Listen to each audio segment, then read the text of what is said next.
কিন্তু তোমাদেরকে দেখেছি পাঙ্কা দিয়ে নৌকাকে বাতাস দিতে।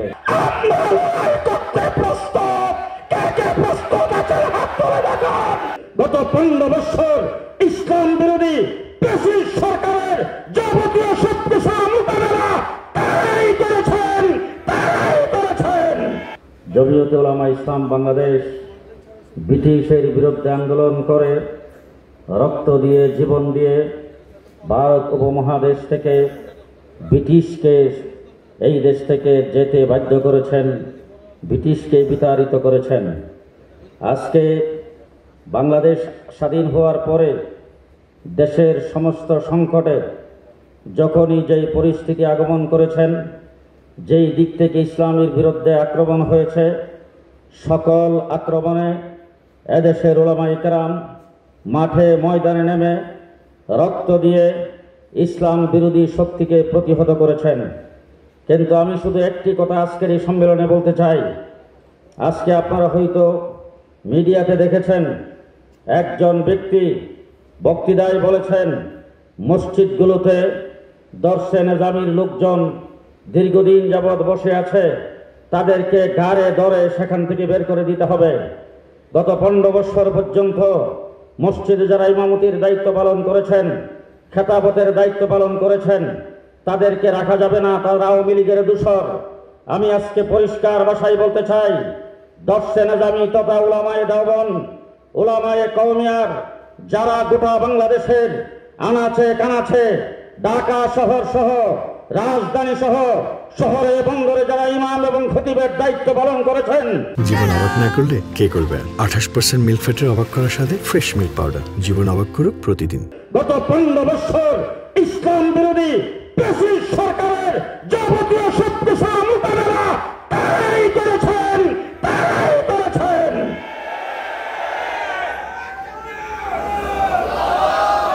সংগ্রামী সাথী ও বন্ধুগণ, ইংরেজ যখন এদেশের ক্ষমতা দখল করে নিয়েছে, এই দেশের লিডারের অভাব ছিল না, নেতার অভাব ছিল না, ডাক্তার ইঞ্জিনিয়ারের অভাব ছিল না। কিন্তু ইংরেজের বিরুদ্ধে সর্বপ্রথম দারুল হরব বলে যিনি যুদ্ধের ঘোষণা দিয়েছিলেন, তিনি আমাদের শাহ আব্দুল আজিজ মুহাদ্দিস দেহলভী রাহমাতুল্লাহি আলাইহি। আজকে তাদেরকে প্রশ্ন করতে চাই, বালাকোটের ময়দানে রক্ত কে দিয়েছেন? আজকে প্রশ্ন করতে চাই, রেশমি রুমাল আন্দোলন কে করেছেন? বালাকোটের ময়দানে রক্ত দিয়েছেন, রেশমি রুমাল আন্দোলন করেছেন। সেই মালখাত জেলখানার ভিতরে জেলের মধ্যে থেকে কে আন্দোলন করেছেন? আন্দোলন সংগ্রাম আমরা করেছি। দেশটা যখন পূর্ব পাকিস্তান ছিল, আইয়ুব খান সরকার যখন ফ্যামিলি প্ল্যানিং আইন জারি করেছেন, তখন উলামায়ে দেওবন্দের আওলাদ, উলামায়ে দেওবন্দের ফরজান আল্লামা শামসুল হক ফরিদপুরের নেতৃত্বে আমরা তার মোকাবেলা করেছি।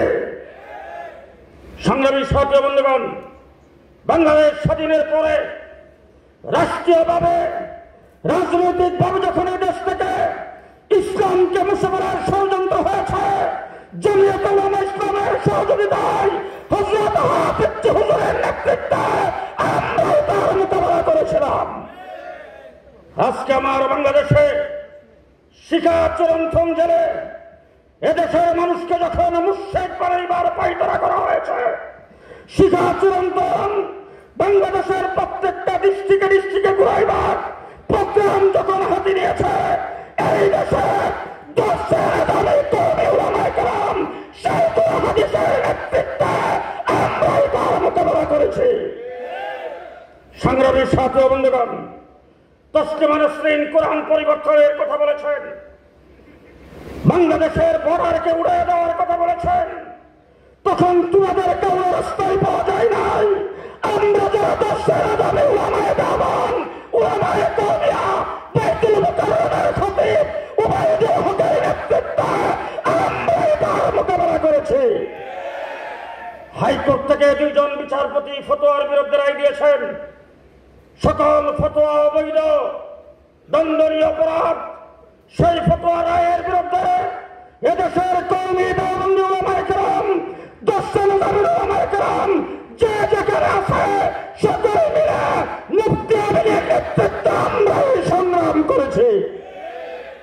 সংগ্রামী সাথী ও বন্ধুগণ, শাপলা শাহবাগে নাস্তিকার মুক্তাদের একত্রিত হয়ে তোমাদের নেতারই ফাঁসির কাস্টে ঝুলাইবার দাবি করেছিল। তোমাদের নেতৃবৃন্দের ফাঁসি চেয়েছিল, কিন্তু সেই মোকাবেলা তোমরা করতে পারো নাই। রাস্তায় তোমরা কেউ নামতে পারো নাই। আমরা শাপলা চত্বরকে রক্তে রঞ্জিত করে এক সাগর রক্ত দিয়ে সরকারকে প্রতিহত করেছি। আমাদের ইতিহাস রক্তের ইতিহাস। আজকে যখন বাংলাদেশে রাস্তার মোড়ে মোড়ে মূর্তি স্থাপন করে দেশটাকে মুক্তির রাজত্বে পরিণত করতে চেয়েছে আল্লামা নূর হোসেন কাসেমীর নেতৃত্বে, জুনায়েদ বাবুনগরের নেতৃত্বে আমরাই তার মোকাবেলা করেছি। গুজরাটের কসাই বাবরি মসজিদ ভেঙ্গে যখন গুড়িয়ে দিয়ে সেখানে রাম মন্দির নির্মাণ করেছিল, সেই গুজরাটের কসাইকে বাংলাদেশে দাওয়াত করে দেশটাকে নাপাক করার পায়তারা যখন শুরু করে দিয়েছেন, বিশিষ্ট সরকারের তোকে চোখ রেখে বিরুদ্ধে আন্দোলন করে সংগ্রাম করে জেল জরম আমরাই ভোগ করেছে, তোমাদের কাউরে দেখা যায় নাই। সংগ্রামী সাথী ও বন্ধুগণ, আজকে ফ্যাসিস্ট বাংলাদেশ থেকে বিতাড়িত হয়েছে। আজকে পৃথিবীর বিভিন্ন দেশের রাষ্ট্রপ্রধানের এবং সরকারের অনেক পতন আমরা দেখেছি, কিন্তু আমি ফ্যাসিবাদ সরকারের পতনের মতো এমন পতন পৃথিবীর ইতিহাসে কোথাও নাই। কোন মসজিদের ইমাম যদি তাদেরকে সমর্থন করে থাকে সেটাও বিদায়, কোন পরিহিত যদি তাদেরকে সমর্থন করে থাকে সেটাও বিদায়। তাদের আন্না বাচ্চা পর্যন্ত গর্তের ভিতরে ঢুকে গেছে। কিন্তু আজকে সে আন্দোলন সংগ্রামের কথা যদি বলো, 15 বছর পর্যন্ত আমরা মাঠে ছিলাম, জেল জুলুম হুলিয়া ভোগ করেছি, কিন্তু তোমাদেরকে দেখেছি পাঙ্কা দিয়ে নৌকাকে বাতাস দিতে। পরিষ্কার ভাষায় বলতে চাই, যারা পাঙ্কা দিয়ে নৌকাকে বাতাস দিয়েছেন, যারা ইসলামে আম্বিয়া মানে না, আদালতে সাহেব মানে না, দেশ থেকে মসজিদ থেকে বের করে দেওয়ার কথা বলে তাদের সঙ্গে আত্ম হবে না, হবে।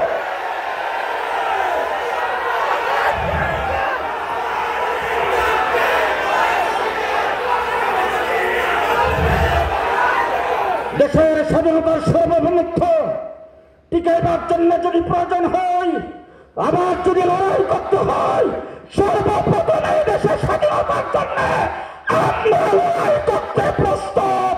কে কে প্রস্তুত আছেন হাত তুলে দেখান। সুতরাং বাংলাদেশ আজকে নতুন করে বাংলাদেশ স্বাধীন হয়েছে, সামনে নির্বাচন আসবে। আজকের থেকে 18 বছর আগে যেই সন্তান জন্মগ্রহণ করেছে তার বয়স বর্তমানে 18 বছর, সে কি বাংলাদেশের ভোটার হয় নাই? জি, 18 বছর আগে যার বয়স 7 বছর ছিল সে কি ভোটার হয় নাই?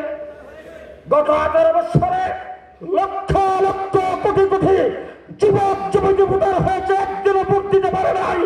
জুলাই আন্দোলন ছিল ভোটের অধিকার বাস্তবায়নের জন্য। সামনে নির্বাচন, বাঞ্চাল করার পাইতারা শুরু হয়েছে। আমরা সেই পাইতারাকে রুখে দিতে চাই, রুখে দিতে চাই, রুখে দিতে চাই।